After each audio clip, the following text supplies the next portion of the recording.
নমস্কার, আমি Gopalganj technical school and কলেজের পক্ষ থেকে অনলাইন ক্লাসে সবাইকে স্বাগতম জানাচ্ছি। আশা করি সবাই ভালো আছো। বর্তমান সময়ে করোনা মহামারীর কারণে সারা বিশ্বের শিক্ষা প্রতিষ্ঠান বন্ধ রয়েছে। তো শিক্ষা প্রতিষ্ঠান বন্ধ থাকলেই তো হবে না, ঘরে বসে সবার পড়াশোনা করে এগিয়ে যেতে হবে। তাই ছাত্রছাত্রীদের উদ্দেশ্যে বলছি, তোমরা ঘরে থেকে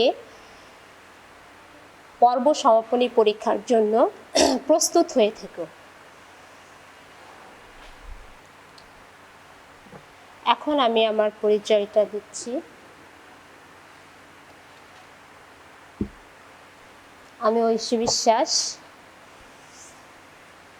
অতিথি শিক্ষিকা, computer technology, Gopalganj technical school and college. আমি এখন ডিপ্লোমা ইন ইঞ্জিনিয়ারিং ষষ্ঠ পর্ব কম্পিউটার টেকনোলজির প্রিন্সিপালস অফ সফটওয়্যার ইঞ্জিনিয়ারিং বইয়ের সপ্তম অধ্যায় নিয়ে আলোচনা করব।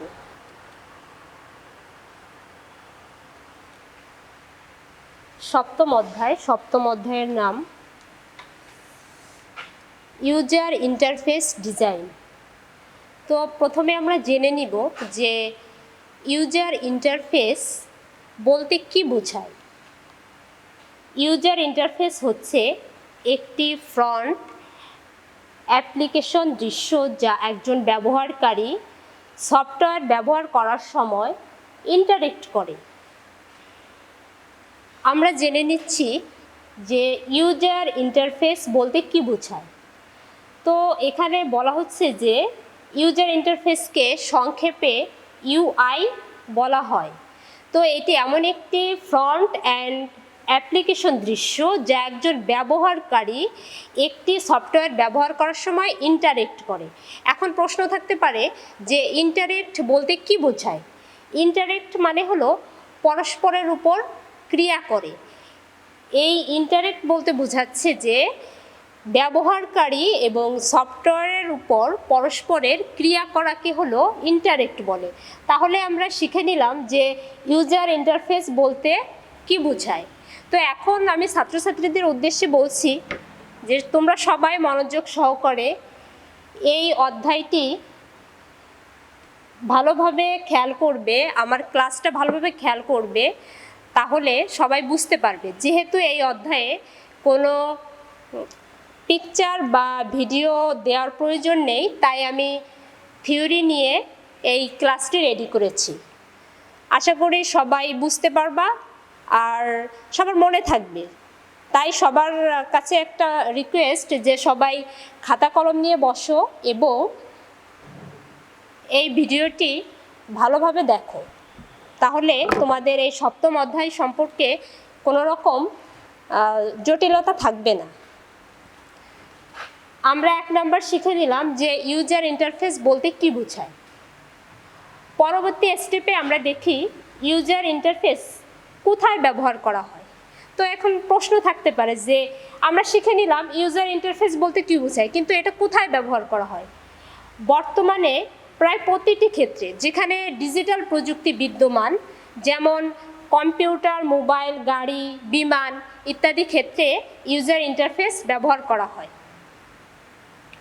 এখন আমরা জেনে নিই যে ইউজার ইন্টারফেসটা কিভাবে ব্যবহার করা হয়। ইউজার ইন্টারফেস হলো একটি সফটওয়্যার গুরুত্বপূর্ণ অংশ এবং এটি এমনভাবে ডিজাইন করা হয় যেন একজন ব্যবহারকারী খুব সহজেই সফটওয়্যার অভ্যন্তরে প্রবেশ করতে পারে। মানে ডিজাইনটা এতই সহজ হয় যে ব্যবহারকারী সফটওয়্যার অভ্যন্তরে প্রবেশ করতে পারে। ইউজার ইন্টারফেস মানুষ এবং কম্পিউটার পরস্পরের প্রতিক্রিয়ার জন্য একটি মৌলিক প্ল্যাটফর্ম প্রদান করে। এখন বলতে পারো যে প্ল্যাটফর্ম মানে কি? মানে প্ল্যাটফর্ম মানে বোঝাচ্ছে যে প্রচারের একটি মাধ্যম। ইউজার ইন্টারফেস গ্রাফিক্যাল হতে পারে, টেক্সট ভিত্তিক, অডিও ভিডিও ভিত্তিক হতে পারে, যা মূলত নির্ভর করে হার্ডওয়্যার এবং সফটওয়্যারের উপর। তাহলে আমরা শিখে নিলাম যে কিভাবে ইউজার ইন্টারফেস ব্যবহার করা হয়।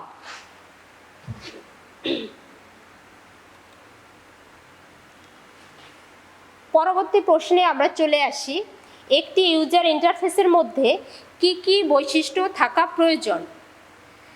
ইউজার ইন্টারফেস আকর্ষণীয় হওয়া, ইউজার ইন্টারফেস সহজে ব্যবহারযোগ্য হওয়া, স্বল্প সময়ের মধ্যে ব্যবহারকারীর প্রতিক্রিয়া প্রদান করা, ইউজার ইন্টারফেসটি সহজে বোধগম্য হওয়া, আর সবগুলো ইন্টারফেসিং স্ক্রিন সামঞ্জস্যপূর্ণ হওয়া। তো আশা করি সবাই ইউজার ইন্টারফেসের বৈশিষ্ট্য সম্পর্কে বুঝতে পেরেছো। তাহলে আমি এটা আরেকবার বলছি, সবাই আবার ভালোভাবে খেয়াল করো।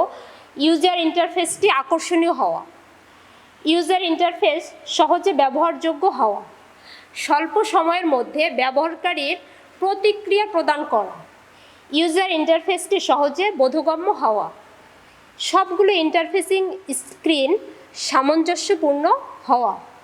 এই ছিল ইউজার ইন্টারফেসের বৈশিষ্ট্য। এখন আমরা চলে যাই ইউজার ইন্টারফেসকে কয় ভাগে ভাগ করা হয়। ইউজার ইন্টারফেসকে দুই ভাগে ভাগ করা হয়। কমান্ড লাইন ইন্টারফেস, এটাকে সংক্ষেপে CLI বলা হয়। পরীক্ষায় এরকম আসতে পারে CLI এর পূর্ণরূপ কি, তখন লিখতে হবে কমান্ড লাইন ইন্টারফেস।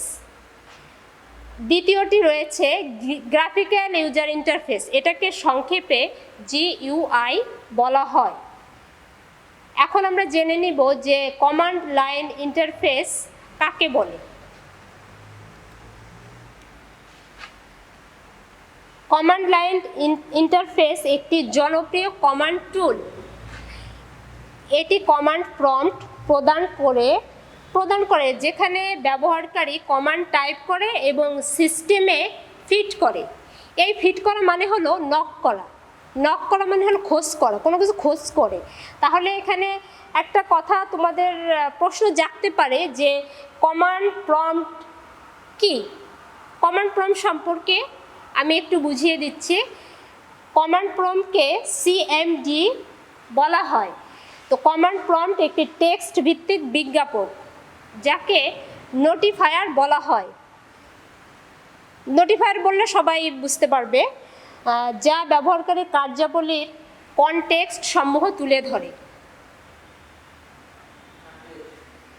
এটি সিস্টেম সফটওয়্যার কর্তৃক জেনারেট করে, আর জেনারেট করা মানে বোঝাচ্ছে উৎপাদন করে। তাহলে কমান্ড প্রম্পট কি? কমান্ড প্রম্পট একটি টেক্সট ভিত্তিক বিজ্ঞাপন যা ব্যবহারকারীর কার্যাবলীর কনটেক্সট সমূহ তুলে ধরে। এটি সিস্টেম সফটওয়্যার কর্তৃক জেনারেট করা হয়। তাহলে আমরা শিখে নিলাম কমান্ড প্রম্পট কি। এখন চলে যাই 2 নম্বর বর্ণনায়। 2 নম্বরে কি ছিল? Graphical user interface. Graphical user interface মূলত কম্পিউটারের প্রদত্ত সিস্টেমের সাথে বাটন, ফিল্ড প্রভৃতির মাধ্যমে সংযোগ করার প্রক্রিয়া। তাহলে গ্রাফিক্যাল বলতে কি বুঝলাম? যে কম্পিউটার প্রদত্ত সিস্টেমের সাথে বাটন, ফিল্ড প্রভৃতির মাধ্যমে সংযোগ করার প্রক্রিয়া। তাহলে আমরা শিখে নিলাম কমান্ড লাইন ইন্টারফেস কি আর গ্রাফিক্যাল ইন্টারফেস কি। পরবর্তীতে আমরা শিখে নিব, পরবর্তী স্টেপে রয়েছে যে ইউজার ইন্টারফেস সিস্টেমের উপাদান বা এলিমেন্ট ব্যাখ্যা করো। এই প্রশ্নটা ইম্পর্টেন্ট, যেমন বড় প্রশ্ন, এটাকে আবার ছোট ছোট প্রশ্নেও পরীক্ষার ছোট প্রশ্ন হিসেবে পরীক্ষার সময় আসতে পারে। তাই প্রত্যেকটা বিষয় আমরা ভালোভাবে বুঝে নিতে চাই। সবাই এই বিষয়গুলো একটু মনোযোগ সহকারে খেয়াল করো। প্রশ্নটা কি ছিল? ইউজার ইন্টারফেস সিস্টেমের উপাদান বা এলিমেন্ট, যে এলিমেন্টগুলো রয়েছে সেগুলো আমরা এখন ব্যাখ্যা করব। তো এটা আমি সংক্ষেপে তোমাদের মনে রাখার জন্য বুঝিয়ে দিচ্ছি। উইন্ডোটা হচ্ছে এটি এমন একটি এরিয়া বা অঞ্চল যেখানে অ্যাপ্লিকেশনের বিষয়বস্তু প্রদর্শন করা হয়, মানে যেটা অ্যাপ্লাই করা হলো সেটা দেখা যায়, এটাকে উইন্ডো বলে। যদি উইন্ডোটি ফাইল স্ট্রাকচার আকারে প্রদর্শন করা হয় তাহলে উইন্ডোয়ের কন্টেন্ট আইকন বা লিস্ট আকারে প্রদর্শিত হবে। তাহলে উইন্ডো সম্পর্কে আমরা জেনে নিলাম। এবার চলে আসি ট্যাব সম্পর্কে। যদি কোনো অ্যাপ্লিকেশনের একাধিক ইনস্ট্যান্স এক্সিকিউট করতে সক্ষম হয় তবে প্রতিটি ইনস্ট্যান্স আলাদা আলাদা উইন্ডোর মাঝে উপস্থিত হয়। একই উইন্ডোর অধীনে আলাদা আলাদা ডকুমেন্ট খোলার জন্য ট্যাব ব্যবহার করা হয়। তাহলে আমরা শিখে নিলাম যে ট্যাব কোথায় ব্যবহার করা হয়, আলাদা আলাদা ডকুমেন্ট খোলার জন্য ট্যাব ব্যবহার করা হয়। এবার চলে আসি ম্যানুটা কি? ম্যানু স্ট্যান্ডার্ড কমান্ডগুলোর একটি অ্যারে। মাউস ক্লিকের মাধ্যমে ম্যানু প্রদর্শন বা লোকানো যায়। এখন চলে আসে আইকনটা সবাই বুঝতে পারবা বা সবাই জানো এটা কি।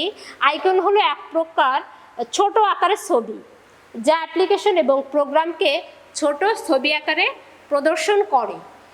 আর ইউজার ইন্টারফেসে আরেকটি উপাদান রয়েছে যেটা হলো কার্সর। তো এখন আমরা জেনে নেই যে কার্সরটা কি। মাউস, টাচপ্যাড, ডিজিটাল কলমের মতো প্রক্রিয়াশীল ডিভাইসগুলোকে কার্সর বলা হয়। তো আশা করি এই এলিমেন্টগুলো সবাই বুঝতে পেরেছো, খুবই পরিচিত, সবাই এগুলো কন্টিনিউ ব্যবহার করে থাকো। এখন আমরা পরবর্তী একটি প্রশ্নে চলে আসি। প্রশ্নটা হলো ইউজার ইন্টারফেস ডিজাইন কার্যক্রম সম্পর্কে আলোচনা। তো ইউজার ইন্টারফেস ডিজাইনটা কেমন হতে পারে? এই হলো একটা ডিজাইন। এভাবে আমি ডিজাইনটা তোমাদের জন্য করলাম। সবাই দেখে নাও যে ইউজার ইন্টারফেস ডিজাইন কার্যক্রমের চিত্রটা কেমন হতে পারে। প্রথমে GUI মানে গ্রাফিক্যাল ইউজার ইন্টারফেস রিকোয়ারমেন্ট সংগ্রহ, ইউজার অ্যানালাইসিস, ট্যাক্স অ্যানালাইসিস। এরপরে আসবে ইউজার ইন্টারফেস ডিজাইন এবং ইমপ্লিমেন্টেশন। সবশেষে হলো টেস্টিং করা। এখন আমি এই বিষয়গুলোর একটু বর্ণনা তোমাদের দেখাবো। দেখো, GUI রিকোয়ারমেন্ট সংগ্রহ। এই সংগ্রহ বলতে কি বুঝাইছে? সংগ্রহ মানে তো জোগাড়। তো এখানে কি বুঝাইছে? ডিজাইনারের কাছে GUI এর সমস্ত কার্যকরী এবং নন কার্যকরী রিকোয়ারমেন্ট থাকতে পারে। তো কার কাছে থাকতে পারে? ডিজাইনারের কাছে থাকতে পারে। এ তালিকা ব্যবহারকারী তাদের কাছে থাকা বিদ্যমান সফটওয়্যারের কাছ থেকে সমাধান নিতে পারে। তার মানে আমরা জেনে নিলাম যে GUI রিকোয়ারমেন্ট সংগ্রহটা হলো ডিজাইনারের কাছে কার্যকরী এবং নন কার্যকরী সব ধরনের উপাদান থাকবে। ব্যবহারকারী প্রয়োজন অনুসারে তার সমাধানটা ডিজাইনারের কাছ থেকে নিয়ে নিতে পারে। এটাই হলো GUI রিকোয়ারমেন্ট সংগ্রহ। এবার চলে আসি ইউজার অ্যানালাইসিস। একজন নতুন ব্যবহারকারীর জন্য কিভাবে সফটওয়্যারে আরও বেশি পরিমাণ তথ্য অন্তর্ভুক্ত করা যায় সেটি বিবেচনা করে থাকি। তাহলে ইউজার অ্যানালাইসিস মানে হলো অন্তর্ভুক্ত। এখানে কি বোঝাইছে যে একজন নতুন ব্যবহারকারীর জন্য কিভাবে সফটওয়্যারে আরও বেশি পরিমাণ তথ্য অন্তর্ভুক্ত করা যায় সেটি বিবেচনা করে ইউজার অ্যানালাইসিস। আমরা পরবর্তী ধাপে চলে যাচ্ছি, ট্যাক্স অ্যানালাইসিস বলতে কি বোঝাইছে? একটি প্রধান কাজ ছোট উপকাজগুলোতে ভাগ করে নেওয়া। মানে একটা প্রধান কাজ থেকে সেই কাজটাকে ছোট ছোট উপকাজগুলোতে ভাগ করে নেওয়া হয়। উপকাজগুলোর মধ্যে প্রবাহ, সফটওয়্যারের মধ্যে GUI এর বিষয়বস্তু প্রবাহ নির্ধারণ করে। তার মানে প্রধান কাজটি ছোট কাজগুলোর মধ্যে প্রবাহ নির্ধারণ করে। এটাই হলো ট্যাক্স অ্যানালাইসিস। এবার চলে যাই GUI ডিজাইন এবং ইমপ্লিমেন্টেশন। তো দেখি কি আছে এখানে। রিকোয়ারমেন্ট টাস্ক, মানে এই রিকোয়ারমেন্ট টাস্ক এবং ব্যবহারকারীর পরিবেশ সম্পর্কে তথ্য পাওয়ার পরে ডিজাইনার GUI ডিজাইন করেন এবং সেটি কোডে প্রকাশ করেন। তাহলে আমরা কি জেনে নিলাম যে রিকোয়ারমেন্ট সংগ্রহ, ইউজার অ্যানালাইসিস, ট্যাক্স অ্যানালাইসিস সব কিছু সম্পর্কে তথ্য পাবার পরে ডিজাইনার ডিজাইন করেন, GUI ডিজাইন করেন এবং পরবর্তীতে করে প্রকাশ করেন। সবশেষে কি আসে? টেস্টিং করা। পরীক্ষার ব্যবহারযোগ্যতা, সামঞ্জস্য, ব্যবহারকারীর গ্রহণযোগ্যতা ইত্যাদি বিষয়বস্তু টেস্টিংয়ের অন্তর্ভুক্ত হতে পারে। তাহলে কি হলো যে পরীক্ষার ব্যবহার যোগ্যতা, এর সামঞ্জস্যতা এবং ব্যবহার সব কিছু পরীক্ষা নিরীক্ষা করে একটা সিদ্ধান্তে পৌঁছানোই হলো এই টেস্টিং করা। তাহলে আমরা শিখে নিলাম যে জিইউআই রিকোয়ারমেন্ট সংগ্রহ, user analysis, tax analysis, GUI design এবং ইমপ্লিমেন্টেশন, সবশেষে টেস্টিং করা। আশা করি সবাই এই এলিমেন্টগুলো, এই ডিজাইনগুলো বুঝতে পেরেছো। পরবর্তী স্টেপে চলে যাই। GUI implementation tools. জিইউআই এর ডিজাইনের জন্য সহজলভ্য এর কিছু টুলস রয়েছে। টুলসগুলোর নাম এবং অর্থ আমি তোমাদের জন্য তৈরি করেছি, এটা দেখে নাও। ফ্লুইড, এটাকে জাস্ট তরল বলা হয়। আর অ্যাপ ইনভেন্টর মানে হলো, অ্যাপ বলতে হলো অ্যাপ্লিকেশন বুঝাইছে, আর ইনভেন্টর মানে হলো উদ্ভাবক বুঝাইছে, মানে যিনি উদ্ভাবন করেন। লুসিড চার্ট, লুসিড বলতে কি বুঝাইছে? নির্মল, স্বচ্ছ বা নির্মল ছ। তো 5 নম্বরে কি রয়েছে? ভিজুয়াল স্টুডিও, এখানে কি বোঝাচ্ছে? চাক্ষুষ চিত্র। তাহলে আমরা জেনে নিলাম যে জিইউআই ডিজাইনের কয়েকটি সহজলভ্য টুলের নাম। একটা হলো Fluid, App Inventor, Lucid Chart, আর ওয়েব মেকার মানে তরঙ্গ নির্মাণকারী, ভিজুয়াল স্টুডিও মানে চাক্ষুষ চিত্র। আশা করি এই টুলসগুলো সবার মনে থাকবে। এইগুলো 2 নম্বরের প্রশ্নে পরীক্ষায় এটা আসে যে জিইউআই এর ইমপ্লিমেন্টেশন টুলসগুলোর নাম লেখো। আশা করি সবাই এটা লিখতে পারবা এবং সবাই বুঝতে পেরেছো। তো আমরা সবশেষে দেখে নিব যে আমেরিকান কম্পিউটার বিজ্ঞানী বেন শনিডারম্যান তার ডিজাইনিং দ্য ইউজার ইন্টারফেস বইয়ে 8টি গোল্ডেন রুলস উল্লেখ করেছেন। তো এই গোল্ডেন রুলসগুলো কি? সঙ্গতির জন্য সংগ্রাম, শর্টকাট ব্যবহারকারীর সংখ্যা বৃদ্ধি করা, তথ্যপূর্ণ প্রতিক্রিয়ার অফার, কাছাকাছি যাওয়ার জন্য ডায়ালগ ডিজাইন, আর সাধারণ ত্রুটি নিয়ন্ত্রণ, সহজেই পূর্বের অবস্থায় ফেরার ব্যবস্থা থাকা, অভ্যন্তরীণ নিয়ন্ত্রণ ব্যবস্থার সমর্থন, আর সবশেষে রয়েছে স্বল্প মেয়াদি মেমোরি লোড হ্রাসকরণ। এইগুলো ছিল গোল্ডেন রুলসের 8টি রুলস, যেটা আমরা জেনে নিলাম। এবং এগুলো সম্পর্কে যখনই কোনো রচনামূলক প্রশ্ন আসবে, এগুলো সম্পর্কে একটু বর্ণনা দিতে হবে যে সঙ্গতির জন্য সংগ্রাম, শর্টকাট ব্যবহারকারীর সংখ্যা বৃদ্ধি করা, তথ্যপূর্ণ প্রতিক্রিয়ার অফার, কাছাকাছি যাওয়ার জন্য ডায়ালগ ডিজাইন, সাধারণ ত্রুটি নিয়ন্ত্রণ, আর সহজেই পূর্বের অবস্থায় ফেরার ব্যবস্থা থাকা, অভ্যন্তরীণ নিয়ন্ত্রণ ব্যবস্থা সমর্থন, স্বল্প মেয়াদি মেমোরি লোড হ্রাসকরণ। এই ছিল বেন শনিডারম্যানের 8টি গোল্ডেন রুলস। তো এখন আমি 7ম অধ্যায়ের সবচেয়ে গুরুত্বপূর্ণ প্রশ্নগুলো সম্পর্কে আলোচনা করলাম। এখন তোমাদের বাড়ির কাজ দিলাম, যেগুলো গুরুত্বপূর্ণ এবং বাসায় এইগুলো অনুশীলন করবে। তাহলে এই 7ম অধ্যায়ের কোনো কিছুই গ্যাপ থাকবে না। মানে যতটুকু প্রয়োজন ছিল আমি সবটাই বুঝিয়ে দিয়েছি। আশা করি সবাই বুঝতে পেরেছো এবং বাসায় এই প্রশ্নগুলো বেশি বেশি করে অনুশীলন করবে। তাহলে এই অধ্যায় সম্পর্কে তোমাদের আর কোনো সমস্যা থাকবে না। তো দেখে নাও অতি সংক্ষিপ্ত প্রশ্নোত্তর 1, 2, 3, 4, 7, 11 এবং 13। আর সংক্ষিপ্ত প্রশ্নোত্তর 1, 3, 4। রচনামূলক প্রশ্নোত্তর 1, 2, 5। এই ছিল এই অধ্যায়ের বাড়ির কাজ। সবাই বাড়ির কাজটি ভালোভাবে করবে। তো এই বলে আমি 7ম অধ্যায়ের পাঠ শেষ করছি। সবাই ভালো থাকবে, সুস্থ থাকবে, স্বাস্থ্যবিধি মেনে চলবে, আর ঘরে থেকে পরিবার, সমাজ ও দেশকে সহযোগিতা করবে। আর সবার সুস্থতা কামনা করে আমি আমার ক্লাস শেষ করছি। সবাইকে ধন্যবাদ।